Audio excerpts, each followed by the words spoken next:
Very good evening to my occupational safety and health lecturer, Dr. Norman Zelina.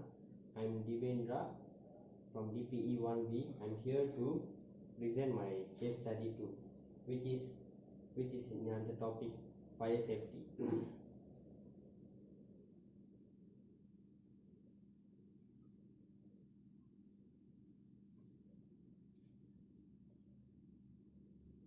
What is fire? Fire is a chemical reaction that happens due to continuous oxidation. Thus, it is known as fire. As all of us know, we have seen fire since we are small, and fire is when fire gets big, it is a dangerous thing. It is an emergency situation. What are the sources of fire? There are three main sources of fire, and there is a triangle of fire, and the three main sources of fire is heat, fuel, and oxygen. Okay, why to catch up a fire we need to heat? We need to get the heat. The heat is to increase the fuel temperature until a point where it will ignite the fire.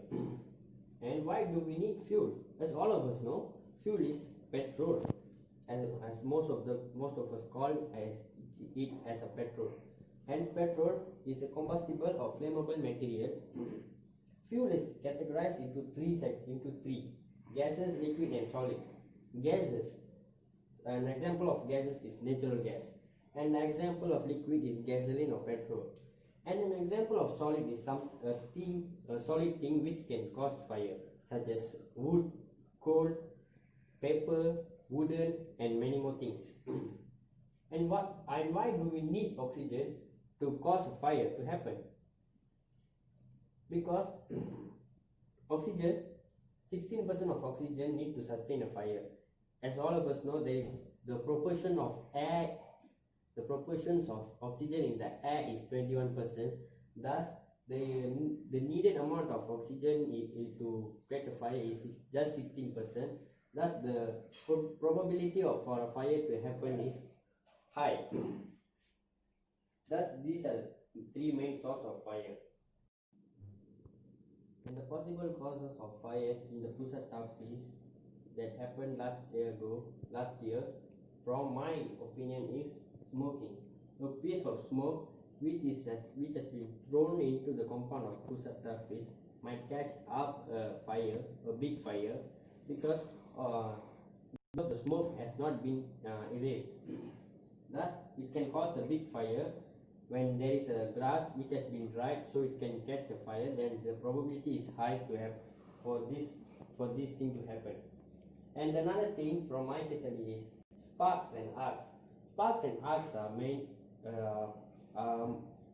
the major things that happen in every place where the electrical appliances has been used for prolonged of time and not been switched off. Thus the prolonged exceeds the dielectric breakdown strength. Thus, it can cause a spark, which is then ignite a fire that can cause a big fire to catch up. And another thing that can cause the cause of fire is faulty wiring. A faulty wiring system in the Pusa Tafis can cause a fire to happen due to short circuit. The faulty wiring at here means by wiring system that has been done without a proper procedure and prescriptions. And the fire safety plans, which when I am a safety officer will implement, is these are the steps. Step 1: develop a statement of intent. The statement of intent is at here refers a written policy from principal for the commitment of the students and teachers to be in the fire safety plans. Step 2: develop a fire safety task force committee. There need to be a committee in the institution, which is Pusa Tafis, such as Pasukan Bomba, like that, so that they can run emergency planning strategy which will be more efficient, and to educate the children, to educate the students at the Pusat Tahfiz about the fire safety plan. Step 3. Assess all fire hazards. Assess all fire hazard means determining the possible hazards which can cause the institutions to cause fire, which can be electrical appliances, power room. The power room is the important one, which is the major power source for the Pusat Tahfiz. And step 4 is to identify fire hazard control. Identifying fire hazard control is mainly fire extinguisher. Fire extinguisher is the main hazard fire hazard control. Thus, the institutions need to determine the hazard and the suitable fire extinguisher in order to prevent the fire to occur. Step 5 is develop a safety procedure for the hazard control.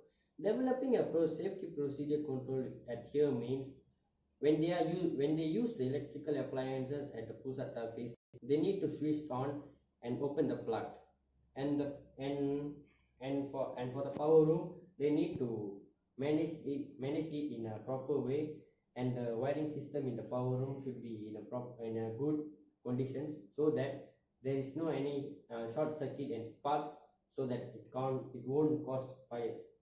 And the step 6 is develop a fire emergency exit, which is a fire safety evacuation plan. Every school need to has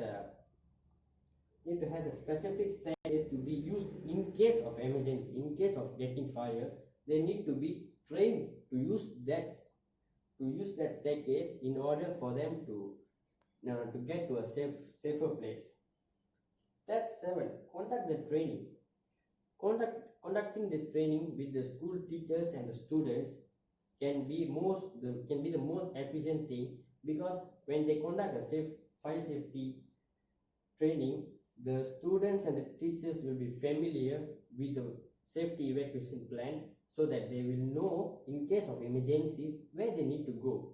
Thus, these are the steps that if I am a safety officer, I would suggest the institution to have.